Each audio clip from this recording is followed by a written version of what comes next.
On se retrouve ensemble pour aller aux abeilles. On est le 25 avril, voilà. Donc autant dire et quoi dire que la saison a démarré très fort et que cela continue puisque le mois d'avril quand même a été parfait hein, en termes de mielé, de météo. Donc j'espère que pour vous aussi en tout cas ça a été le cas. Il a fallu être présent quand même sur les ruchers dans le sens où les colonies impulsent quand même assez fort là. Hein. Donc faut être derrière, faut suivre ce qui se passe. Dans cette vidéo, je vais vous montrer un petit peu ce que je fais au quotidien là. Donc je vais rassembler un petit peu certaines manipulations pour vous le montrer. Voilà, on va regarder les hausses ensemble et vous donner quelques infos sur ça qui sont intéressantes. On va regarder quelques essaims, probablement des essaims avec des cellules royales ou d'autres qui ont déjà essaimé. Enfin, voilà, on va regarder certaines choses intéressantes. Puis sur la fin, là, je vais aller sur un autre rucher où j'ai mis le miel en rayon. Là, on l'avait mis ensemble sur une vidéo, là, les petites sections. Là. Voilà, donc on va aller voir ça ensemble. Voilà, en tout cas, ce que je note et qui est intéressant aussi à vous partager, c'est que là, je suis sur un rucher. Comme quoi, d'un rucher à l'autre, c'est vraiment différent, même si c'est à 15 km. Vous voyez là, ici, il y a moins de culture, donc ça miele moins que sur d'autres ruchers. Et pour autant, les colonies sont tout aussi fortes. Voilà, là je suis sur des ruchers où j'ai qu'une hausse. Elle pourrait avoir deux hausses, mais les ressources locales ne le permettent pas. Et des fois je l'ai fait en mettant deux hausses sur ce rucher, mais j'ai remarqué que au fil du temps, elles vont s'occuper des deux hausses, hein, elles vont mettre du miel dedans, mais ça va pas être totalement operculé. D'ailleurs, on va en parler de ce point-là. Mais c'est mal operculé, les hausses sont pas finies. Enfin, donc voilà, donc cette année, j'ai fait le choix de laisser qu'une hausse. Alors c'est vrai que ça pousse un peu à l'essaimage puisque c'est vite chargé quoi. Mais j'essaye comme ça et autant dire que si je laisse qu'une hausse, au moins elles vont bien me les finir et elles seront bien pleines quoi. Donc voilà, donc on va faire un petit tour de tout ça et puis j'espère que ça pourra vous servir. N'hésitez pas à échanger sur quelques points. Encore une fois, tout dépend de vos objectifs. C'est par rapport à mon objectif, mon apiculture. Mais il y a d'autres techniques qui peuvent être différentes et tout aussi intéressantes, il n'y a pas de souci. Voilà, mais voilà, je tenais à vous partager quelques sujets et quelques infos voilà, sur les choses que je peux rencontrer sur mes ruchers. Allez go, c'est parti. Alors, on peut regarder un petit peu ça. Alors, qu'est-ce que c'est, à votre avis? C'est pas des ruches d'Adam, c'est pas des ruchettes, c'est pas des haussettes, c'est des maxi plus. Alors, c'est un peu le même principe que les mini plus. Voilà, on travaille en petit format et c'est plus pour avoir des rennes de côté quoi. Donc moi je travaille avec des maxi plus. Ce qui est intéressant hein, c'est que ça va être principalement c'est surtout principalement je travaille avec ça parce que c'est des cadres de hausse, que les mini plus c'est des cadrons et j'ai pas envie d'avoir une panoplie de cadres tous différents les uns les autres. En gros comment c'est constitué? Alors ça par exemple c'est un en fait c'est des maxi plus, donc cet élément là disons que quand il y a une reine par exemple dans cet élément là, je vais prendre une maxi plus vide avec des feuilles de cire que je vais mettre par dessus et la colonie va continuer de s'agrandir, donc je peux mettre un, deux ou trois éléments. Une fois que la reine aura pondu dans tous ces éléments là, et tout simplement chaque élément je vais les dispatcher les uns les autres. Alors je vais en prendre un que je vais mettre là, je vais en prendre un que je vais mettre ailleurs et en fait au final ça va me faire des corps orphelins, plusieurs corps orphelins qui vont me réélever des reines. Voilà. Donc par exemple, ceux-là j'ai même pas noté quand je les ai créés, c'était en début du mois je pense. On peut checker un petit coup. Donc pareil, comme je disais, les reines sont nées, mais c'est pas trop le moment de les embêter là. Vous voyez, c'est des petites colonies. On va regarder, je vais faire un petit zoom là si vous voulez.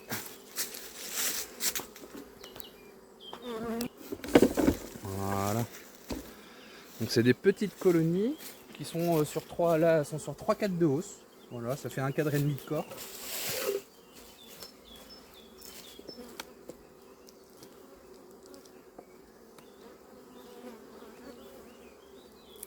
Donc ça fait des micro-colonies. Le but, comme je disais, c'est de conserver, avoir des reines de côté. Donc là, alors vu comment c'est calme, ça se trouve, il y a déjà, les reines sont nées pour moi. Hein. Après, de là à ce qu'elles soient fécondées, comme je disais, c'est un petit peu tôt. Et puis quand il y a des reines vierges, là, c'est pas le moment d'embêter tout le monde. Ah, j'ai pas d'œuf. Alors là, petite chose intéressante, comme quoi, voilà, ça c'est intéressant à voir. Comme quoi, ah bah la reine vierge est là, tiens. Je vais essayer de pas qu'elle s'envole. Je sais pas si on la voit, là, elle court partout là. Ah, on va faire des bêtises. Je sais pas si vous la voyez, hein. Là je vous laisse faire. Elle va où? Elle va s'envoler. Alors les reines vierges, c'est pas évident à voir. Elle est là, là. Hein. Ok. Là, elle court partout, là. Ça court très vite. Là, elle se cache. Enfin bref. Donc la reine est vierge, donc là c'est pas le moment de l'embêter. Le constat aussi que vous pouvez avoir une reine vierge dans votre colonie, c'est quand vous voyez, je fais attention parce que si je l'écrase c'est fini. Vous voyez cette cellule royale, elle a été mangée sur le côté là. Voilà, signe que ça, si vous avez des cellules royales qui sont grignotées sur le côté, c'est qu'une reine est née et elle est allée détruire les autres cellules, ok? Pour pas que les reines qui sont dedans naissent et qu'il y ait de concurrence. Ok. Bon, la reine vierge est là. Encore une fois, dernière chance, elle est là, là.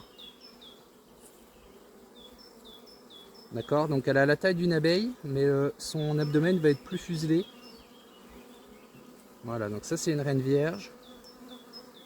Donc moi, je les marque pas maintenant. Elle est là. Hein. Je les marque pas maintenant. Ah, elle est là, là. Voilà, j'ai pas trop envie d'y toucher quand elles sont vierges. J'attends voilà, qu'elles soient fécondées, que la ponte est bien reprise et tout. Donc elle est là, là. Elle regarde dans une cellule. D'ailleurs, elle est peut-être en train de manger. On voit son abdomen qui est beaucoup plus fuselé que les autres. Voilà, on la voit bien, je pense.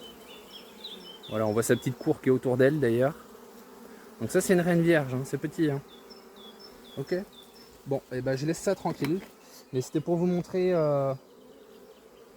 les petites particularités là de travailler avec des Maxi Plus, bon, j'aime bien, moi c'est intéressant. Voilà, c'est petit, c'est mignon, ça fait des petites reines. Donc là, pareil, en saison, là par exemple, si je crée un essaim qui n'a pas de reine, avec des cadres de couvain, je peux prendre, et c'est ce que je fais, hein, je prends cette reine là que j'introduis en fait des reines fécondées dans mes essaims. Celle-ci, au bout de 2 heures, au bout de 2 heures, ça se sent orphelin, hein, une colonie. Donc quand elle va se sentir orpheline, qu'est-ce qu'elle va faire? Et ben, elle va relancer son élevage et puis ça refera une reine. Voilà, un mois après. Donc je jongle un peu avec ça aussi. Ça permet aussi de sélectionner dans le sens où, vu que j'en ai plusieurs, j'en ai peut-être, je sais pas, une quarantaine de ça là, ça permet aussi d'observer un peu son couvain et sa ponte. Ça permet un peu d'observer son couvain et sa ponte et ça permet de voir les qualités des reines, quoi. Voilà. Donc c'est un essaim artificiel et il y avait déjà une cellule royale operculée quand j'ai constitué mon essaim artificiel. Donc il y a de grandes chances que la reine soit née. Ce que je voulais vous montrer, c'est par rapport à ce que je vous ai montré tout à l'heure, où c'est une cellule royale qui est grignotée sur le côté. Donc ça veut dire que la reine n'est pas née, hein, c'est une autre reine qui l'a tuée. Donc c'est pas une naissance. Une cellule royale où il y a une reine qui est née, c'est ouvert différemment. Et on va peut-être probablement le voir dans celle-là. Mais pareil, ça c'est un essaim que j'ai fait le 15, il y a 10 jours, avec cellule royale operculée. Je pense qu'elle est juste née. Donc, je les embête pas trop, je veux juste voir si elle est née pour vous, parce que, comme je vous disais, moi c'est un travail que je vais plus faire ça dans 1 ou 2 semaines là. J'attends bien que tout soit né, que tout soit fécondé là dans 15 jours. Pareil, hein, si vous cassez une cellule royale qui est encore operculée, c'est leur dernière chance vu qu'il n'y a plus d'œufs. Hein. Donc c'est calme, en tout cas c'est bon signe. Ah, vous voyez, alors là, elle est née. Je ne sais pas où est la reine vierge, on ne va pas la chercher, mais là, il y a une reine qui est née. Alors, je vais essayer de vous zoomer ça. Voilà. Hop là. Alors, vous voyez la cellule royale. Hop, elle était donc ici. Ok. Là, il y a une abeille dedans là, qui est en train de faire je sais pas quoi. Hein. Voilà. Donc là, la reine est née. Alors, on voit pas le petit capuchon. C'est dommage. Sur celle-là, en tout cas, pas tout à l'heure.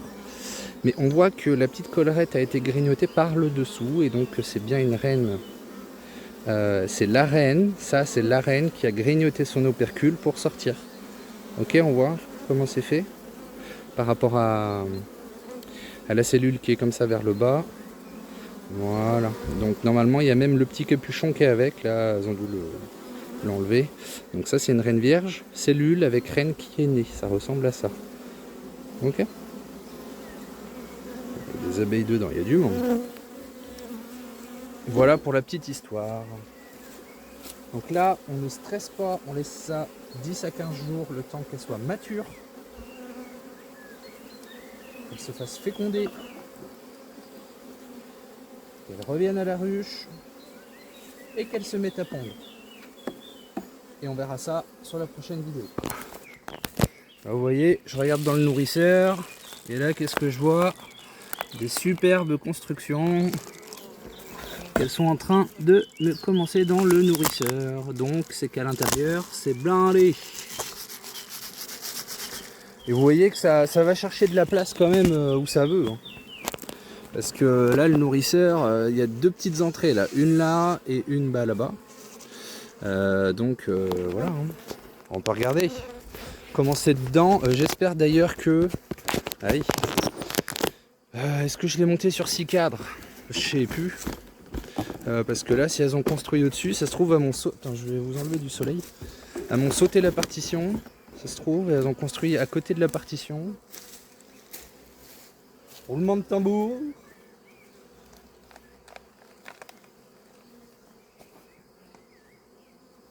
Ah bah ouais, pas manqué. Pas manqué. Bon, c'est de ma faute, j'arrive un peu tard. Bah le 9, ouais le 25. Il y a 15 jours quand même, elles m'ont pas trop laissé le temps. Je vais vous mettre là parce que c'est vrai que c'est joli. C'est embêtant. Alors faut faire gaffe quand vous faites ça, faut bien ouvrir droit. Essayez de pas tout casser. Voilà ce que ça donne. Voilà, je m'attendais à pire. Ah ça coule, c'est plein. C'est plein. Donc là faut se méfier que la reine ne soit pas là-dedans. Hein, voilà, si vous voyez. Il y en a partout. Chouette hein. Hop.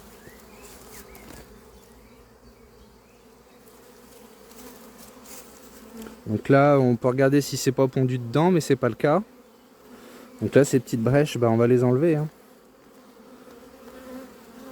On va les enlever, je vais secouer les abeilles là qu'il y a là-dessous, mais vous voyez ça a mielé trop fort quoi. Là elles ont rempli dans le nourrisseur en haut, elles ont bâti de l'autre côté. Bon c'est bon signe aussi. Hein. Allez, autre chose d'intéressant, une petite parenthèse concernant le cadre à mâle. On en a déjà parlé ensemble. Donc là par exemple, mon enfumoir il est où? Il est là. Ouais, juste une petite anecdote sur le cadre à mâle. Pour ceux qui veulent l'utiliser pour la prévention contre le varroa, pour réduire l'infestation.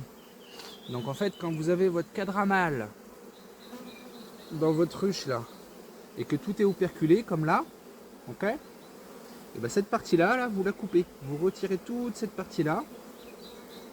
Et vu que le varroa se développe davantage dans les cellules mâles, vous réduisez l'infestation. Ok, donc moi je fais le choix en tout cas de le laisser parce que je veux qu'il y ait beaucoup de mâles dans l'environnement pour que justement dans les 10-15 jours qui vont suivre, que les fécondations des reines là, soient optimales. Donc moi je le fais exprès pour avoir plus de mâles sur mes ruchers. Mais si on veut traiter, voilà, on coupe ça. Et puis voilà, puis après les abeilles reconstruisent. Ça sera généralement reconstruit en mâle, repondu en mâle, et ainsi de suite. Tous les... il faut 24 jours pour un mâle, donc tous les 20 jours quoi. Voilà, c'était juste une petite parenthèse sur ça. Allez, on s'attaque à quelques infos là sur les hausses. Donc déjà, il existe des hausses 8 ou 9 cadres. Moi j'aime bien les 8 cadres. Pourquoi? Alors on va voir ça ensemble. Alors, j'ai un peu les deux, hein, vous me direz, mais j'ai plus de 8 cadres. Et ça m'arrange parce que en fait quand elles remplissent les cadres, vous allez voir, Voilà. Voilà. Donc là, c'est ce qu'on appelle une hausse bien remplie.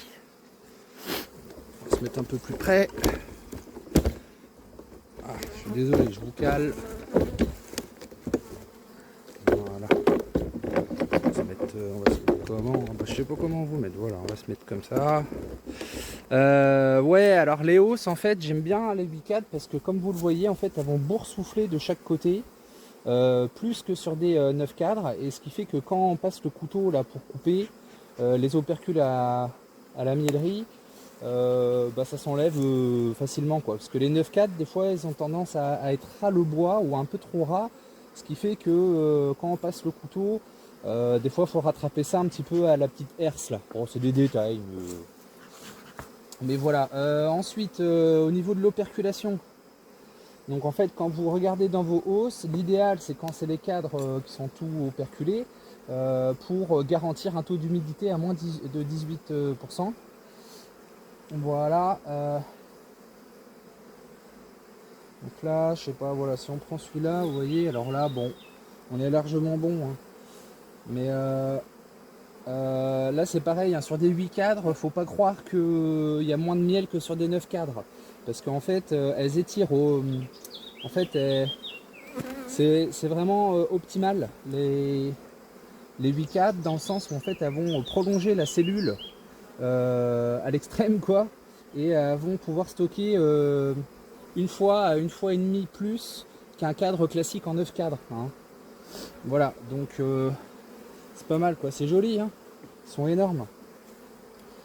Voilà, donc faut attendre que ça soit le plus operculé possible. Sinon on a le test de la goutte. On peut faire ce qu'on appelle le test de la goutte. Alors par exemple, si vous avez un doute, je sais même plus comment enlever tout ça. Si vous avez un doute sur l'humidité du miel, parce que des fois, disons que c'est pas parce que c'est pas operculé que c'est pas bon. Hein.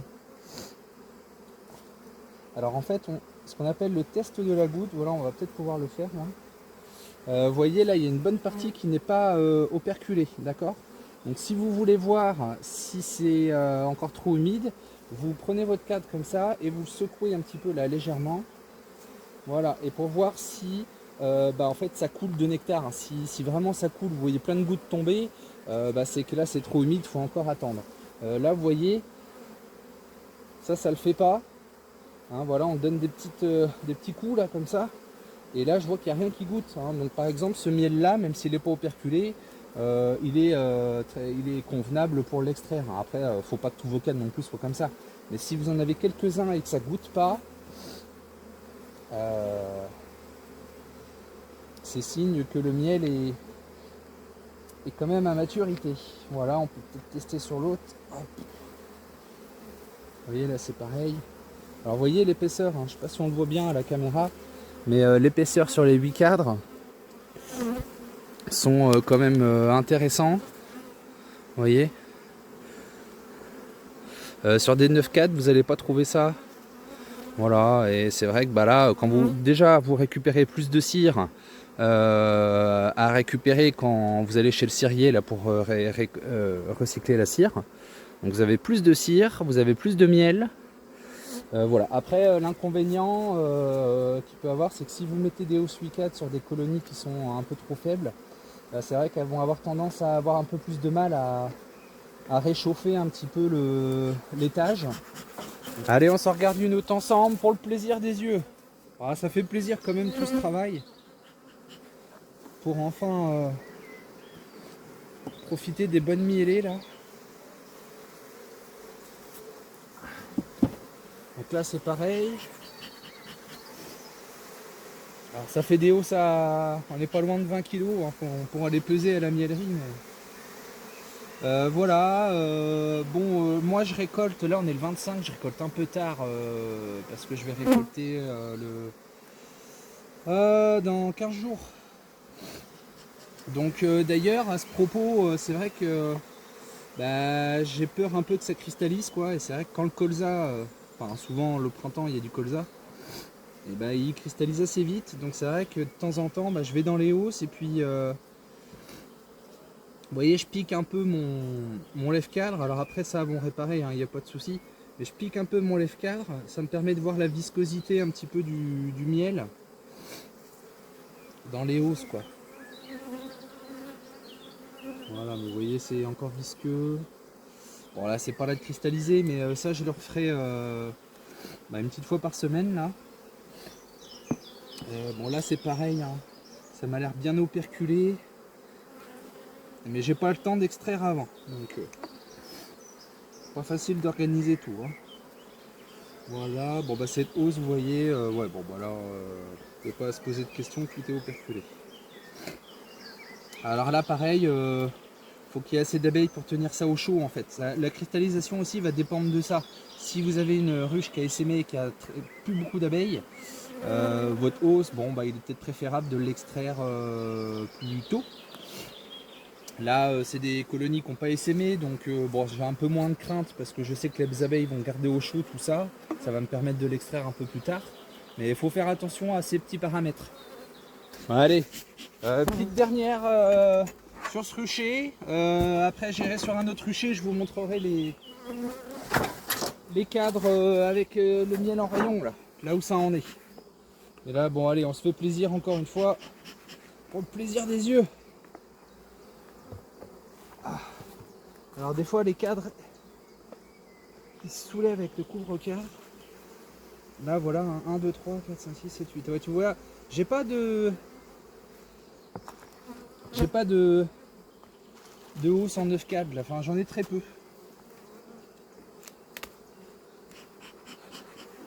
Puis bah on va pas la faire ensemble, mais je check encore un peu les cellules là, bien que ça commence à en faire un peu moins. Hop, sur l'ensemble. Ça commence à en faire moins là sur l'ensemble des ruches quand même. Ça a l'air de vouloir se calmer, mais tant mieux. Allez, on va voir pour finir là notre histoire de miel en rayon. Les petites sections qu'on avait mises la dernière fois ensemble. Alors, je vais vous mettre où? Je vais vous mettre là, c'est pas mal ça. On finira sur ça, de toute façon il est 7 h là, je rentrerai bien. Donc en tout cas, petite précision, le miel en rayon, quand vous voulez en faire, mettez-le sur des endroits où ça miel fort, avec des colonies fortes pour que ça vous fasse des belles sections. Voilà ce que je vous conseillerais.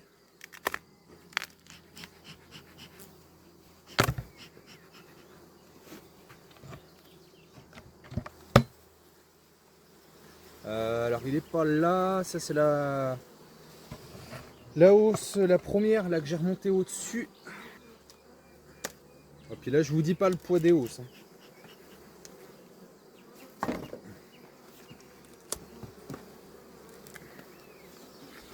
Oh oui. Et voilà. Alors la deuxième.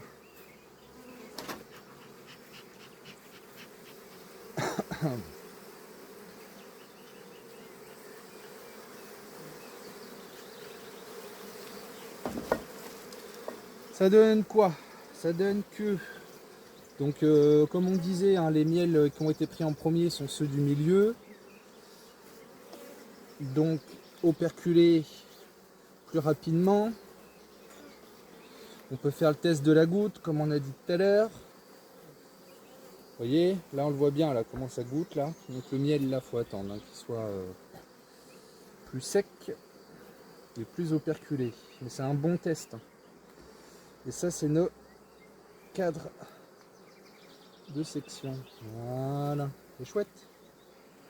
Voilà, bon faut qu'elle continue de bosser là. Il y a de l'operculation à venir, mais ça donne ça. Ok. Voilà, il y en avait un deuxième. J'en ai mis 2 par hausse là sur ce rucher. Elles sont un peu chafouines là ce soir là, il est tard.